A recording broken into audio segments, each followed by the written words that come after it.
然后那个时候他就知道说我们家做中药店，中药结合猛男，应该是还蛮不错的一个，蛮不一样的。对对对。爸爸或妈妈看完你的身材照之后，有没有什么评语？他们说非常棒，继续拍。今天带了润肺补气汤，你喜欢的话，也可以把它当成火锅的汤底，而且还可以用面进去就变汤面哦。把烦恼脱下来，留在地上踩。Let me make you high， 把口子都打开，休息露出来 ，JC all the night。Hello， 大家好，我是传播帝。最近天气很冷很凉，听说又要有寒流来袭，这时候怎么办呢？我们就要好好的补身体。找谁补身体？找性感的中药行小开。欢迎 Jerry， 耶！谢谢大家好，大家好，我是 Jerry。对，我最近注意到你，就是看到你在网络上疯狂的释出你那个猛男的中药行照片，我想说奇怪，现在中药行有这么竞争哦？有需要做到这种程度吗？这个我觉得是一个缘分，就是我这些的拍摄啊，是因为当时有认识一个摄影师叫深野明他，然后那个时候呢，我们在大概去年的7月左右，我有先主动找他去做拍摄，然后那个时候他就知道说我们家做中药店，中药结合猛男，应该是还蛮不错的一个，蛮不一样的。对对对，然后我说好有趣哦，那不能搞搞看啊！然后好，我们就约时间，他就亲自来从台北过来这边拍摄，跑到宜兰去是不是？对对对。那做了这组写真之后，生意有变好吗？哦，就爆开。那个时候啊，我还没有把这些照片就是上传到脆啊或者是 IG 上面，我只是上传说我们在拍摄的这个录制影片的这个花絮，很扯哦。那个短大概3天吧，流量就直接破3-4万。那你家人的想法怎么样？他们就会觉得，我觉得我是生活在一个很开明的家庭，然后他们知道我这波操作，他们觉得没事啊，反正现在年轻人有年轻的想法，对。爸爸或妈妈看完你的身材照之后，有没有什么评语？他们说非常棒，继续拍，继续拍，对不对？对啊，没错。我看你们那时候走的照片的氛围是比较暗色系的，就是若隐若现的那种感觉，对，很神秘。我们那个时候，那个摄影师跟我在讨论的时候，我们就是希望说，他说希望可以拍一点神秘一点的风格。我说这样适合我吗？因为我本身就蛮阳光开朗。他说所以是个挑战，我也很喜欢挑战，我们就来试试看。结果就哇，效果超级无敌好的，真的很有那种韵味。我真的很喜欢那组照片的风格，就会很想要认真的再多看几张这样。你之前有看过有一部戏叫《俗女养成记》吗？俗女养成记，它就是一个中药行的女子的成长的故事。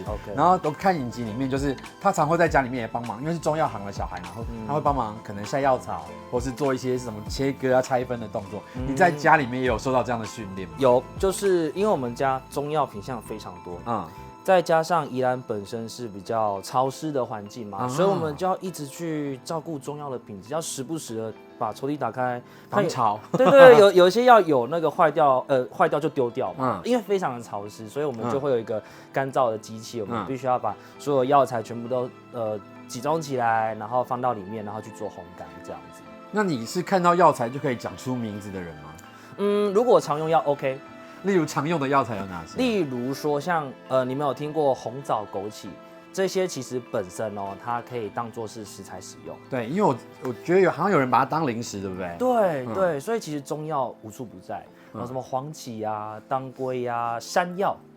山药是中药，那它在中药材的形态是干的吗？像我们在中药店的话，我们会卖那个药用的山药，就是它是比较硬的，对，晒干之后的。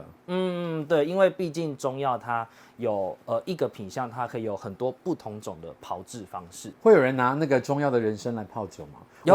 我最近在韩国就是有喝到烧肉店，然后它有一款酒就是用山参，韩国的山参，然后细细长长的整根韩叶子是整株这样泡进去的，我是觉得蛮酷的。会，我们也有一些客人他们会拿药酒的药单，然后请我们去帮他酿制中药。他去哪里拿那个药酒的药单？他们会有家族可能代代相传的一些药单，好神秘，进补的药单，又或者是我们自己家族本身也有去大众化，就是如果说你想要进补身体啊，增加精神体力，我们也会有一个自己的药单。像是今天就带来了这个你们家自己的那个进补的一个汤方，对不对？对，这个是什么汤啊？我们这个呢，因为我们中药有3款汤品，然后我今天带了润肺补气汤，看起来很好喝哎。对啊，料很多，我们有放藕节，然后还有猪背。然后还有粉光参，那这一些的药材都是可以协助我们调理支气管。那因为像冬天嘛，就是有一些人可能呼吸到冷空气会觉得支气管不舒服，会干咳。那其实我就很推荐这款，而且热喝很舒服。冬天适合喝的汤是不是？是的，没有错。那这个要怎么料理呢？对，我们有准备药方，已经都是帮各位调配好的。你们只要呢准备就是把药材丢到锅子里面，然后呢，如果说你今天时间不够，你可以准备鸡汤块简单的方法调味。对，然后呢再准备一些葱花，然后再准备一些姜，然后把这些的食材全部都丢到这个锅子里面，然后用热水加热就 OK 好了，超方便。你刚刚是用多少的水兑那个鸡汤块？通常我建议大概是2500cc 到3000cc。OK， 好的，那我们就要一起来品味这个叫什么汤？我刚刚听了就忘记了。润肺补气。润肺补气鸡汤。那我刚刚有煎的那个鸡腿肉带皮的。对，超用心的。哇，好赞哦！我觉得那个咸度你调的刚刚好，然后真的，一入口有药膳的味道，但它没有那种。如果讨厌药膳的人会觉得，过于浓厚的味道。对，它是就很像妈妈煮的汤，但是就是很有健康的味道，哎。对，像因为我们里面啊，我本身是比较喜欢吃甜的人，然后呢，粉光参它吃起来会有那种回甘，就是一开始吃会有点小苦，可是它后面会慢慢变甜，我就很喜欢。没有苦，真的完全的回甘，太赞了！好，我再继续喝。感觉我经纪人要饿了。而且这个你喜欢的话，也可以把它当成火锅的汤底，自己要涮肉，然后加火锅料都可以，对不对？没错，而且还可以用面进去，就变汤面。哦，那其实像这样子的一包药材，大概售价是多少？就是配好的。配好的话是300块。然后300块的话，如果以分量来说，大约可以煮10人份的汤品，这样子。其实蛮好的，你过年的时候或是朋友聚会的时候，就可以准备一个这样子的。药膳的汤方，然后来煮火锅，我觉得是另外一种很清爽的选择，不像麻辣锅那么高负担。那像你们也会卖，比如说羊肉炉或者是姜母鸭的这些药材包吗？会，也会。对，所以跟你们买一样，就可以回家自己煮了。那很方便哎。我们还有卖卤包。其实像现代人跟中药行的连结没那么高啦，像我小时候可能。还会有吃中药的，因为想要长高，就爸妈带我去吃中药。有的关系就跟中药行有发生一些连结，但现代人要怎么去跟中药行发生连结？就像我们这个汤品，还有其他的方式吗？其实这也是我刚开始接中药遇到最大的问题，就是大部分的人会进来中药店，就只有2种。第一种就是大概中壮年期的老人，可能要调身体的。对，那。第2种就是家人带小孩来登短廊就我刚刚讲的那种。对，没错。转骨药方是，所以我就希望说，我想要让一些大概20几岁、30几岁的年轻族群也认识中药。对，那我就去做了一些调整，就是我把包装去做的比较可爱的包装，然后对我希望可以赋予产品灵魂这样子。然后第2件事情就是。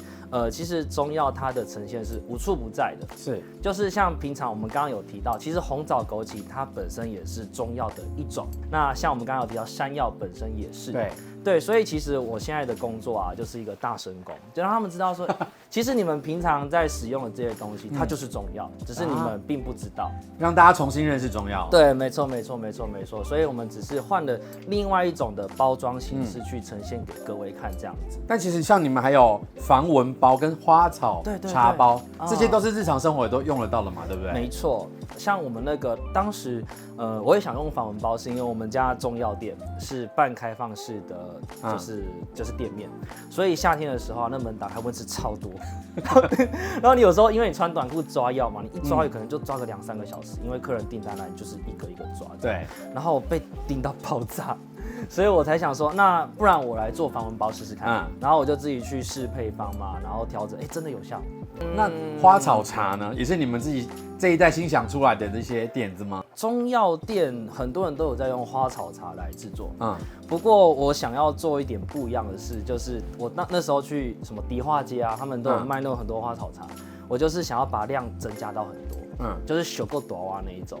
大包装的，对，就超大包装，就不是一帖一帖抓的这种。然后我有发现说，他们那个花草茶，举例就例如说，可能玫瑰茶，他们可能就只是单纯玫瑰，或者是单纯纯玫瑰，就纯单一花种这样。对，或者是不然就要很少，可能2、3种。那我想好啊，那我就增加到5、6种、7、8种，就超丰富，然后可以泡很多这样子。所以那个时候我就用这样的方式操作，就其实还蛮多上班族很喜欢。不过我最好奇的一点就是。你还是那个幼儿体适能的老师哦。对，没错。对，首先第一个是我本身就很喜欢小孩，然后因为我本身很喜欢小孩嘛，然后第二我本身也很爱玩，所以我在那个上幼儿体适能的时候，就是我会把自己想象成我是一个大小孩。那我现在要把你开关转成体适能老师哦。好，你会怎么样讲话呢 ？Hello， 我是 Jerry， 等一下我们要上篮球课喽，那你准备好了吗？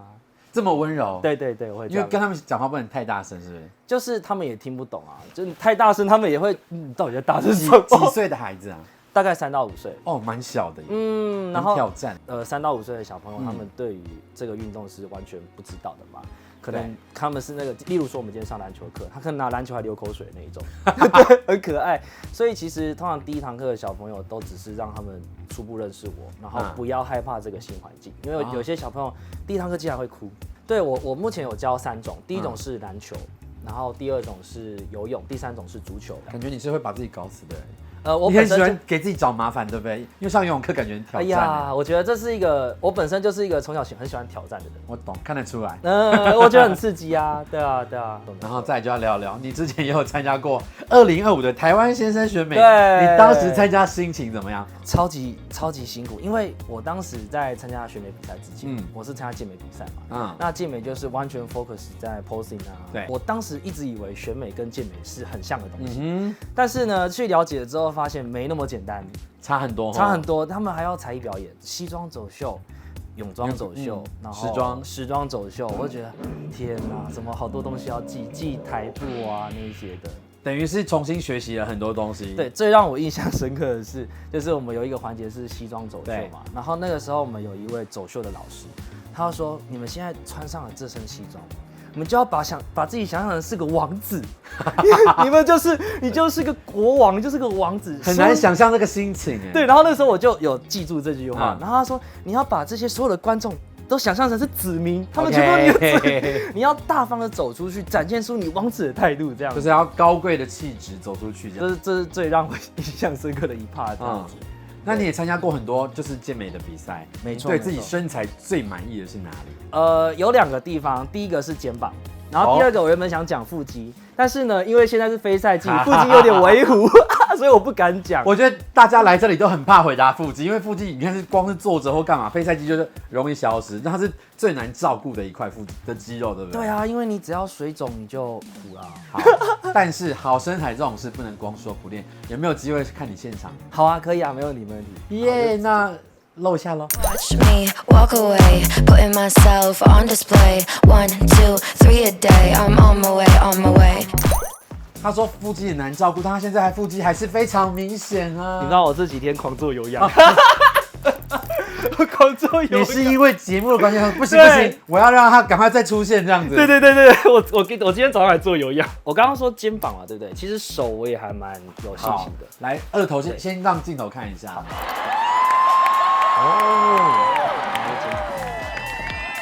很认真哎，是真的用力的时候就会有点抖，对不对？对，就是它，因为我们要你们在肌肉充，在 posing 的时候都是要。对，我们会超抖，我们超级抖。原来啊 ，OK， 好，那你维持这个姿势，我来看一下你的。好。我今天吃了鸡肉，又吃了鸡肉，我觉得很开心，耶！但其实你看他现在身材这么好，他其实是甩掉了24公斤，对不对？没错，24。我其实这个很特别，就是我以前是瘦的，然后呢，我就是把自己吃胖。故意的吗？对，我故意，因为那时候有2个动机。第一个动机是我身边有一些朋友有上健身课嘛，我有教他们上健身课，然后就是有一些是减重体态管理的学员，然后他们有一些人在做体重管理的过程当中就没那么顺利，我就在想说，你要把自己当个案。对，我就把自己说好，不然这样好了，我把自己也吃胖，然后我瘦下来感受一下学员的想法。然后就一起陪他们走过减重这条路。你怪怪的，你什么星座？我双子座。可以理解。是哦 ，OK， 就是想法比较多变化一点点。我那时候吃到87公斤。你多高？我170，我吃到87。然后我瘦到最瘦是62。第二个动机是，因为我们其实健美有很多增肌减脂的方式嘛，然后其中一个叫做那个垃圾增肌。吃垃圾食物增肌吗？就是吃麦当劳啊、肯德基那些高热量的。我就想说，好啊，我今天也是有一个实验精神的，我就把自己吃胖。我不敢，你好勇敢哦。对，那个我很怕我吃上去就下不来了。我那个时候其实也有顾虑到这个，但我想说有一种破釜沉舟的心情。好，这样子。那总共花多久的时间？我大概花2年多的时间，上去2年多，下去2年多，4年。我没有办法这样子玩弄自己的人生。我觉得这很棒的故事啊。很励志，但不鼓励大家这么做。对，不要，真的不要。通常是演员才会有这种需求，他才会为戏增胖或为戏减脂。真的不要。对啊，你好疯哦！一次之后我就不会想来第2次了。而且他还有钢琴的才华，你会弹钢琴的吗？会，我会。那我们现场没有钢琴，你愿意弹空气钢琴？空气钢琴吗？让我们感受一下吗？好 ，OK。但是你还是要认真，你知道。空气吉他的精神就是认真，空气钢琴也是，你不能有那种开玩笑的感觉。我们见识到你在玩音乐的时候帅气的样子。好干哦！好干哦！你不能参加任何空气大赛，你会尬，对不对？对。那你平常都弹什么样的曲子？因为我小学1年级就学过钢琴嘛，然后那个时候我都是弹古典居多，然后后来就没有请老师，我就自己再去就是练习，然后会加入一些流行乐，但大部分都古典居多。你是被逼着学，还是自己有兴趣想要学？我有兴趣，而且我以前那时候原本还想要考那个音乐班。我最后有个冒昧的提问，就是我们频道的观众啊，很喜欢看就是来宾的脚底板，像我上礼拜才播出没有脚底板，他们就说怎么没有脚底板？你愿意满足观众的这个配合跟想象吗 ？OK， 好，开始。这样有吗？谢谢。今天来的玩还开心吗？非常开心，非常开心。没有觉得频道太过分吗？不会，我觉得超好玩。好啊，那就好。我觉得真的是很荣幸可以来这个频道。好的，真的非常。以后有机会多来玩。转播地频道，我们下次见，拜拜。我们要来喝汤了。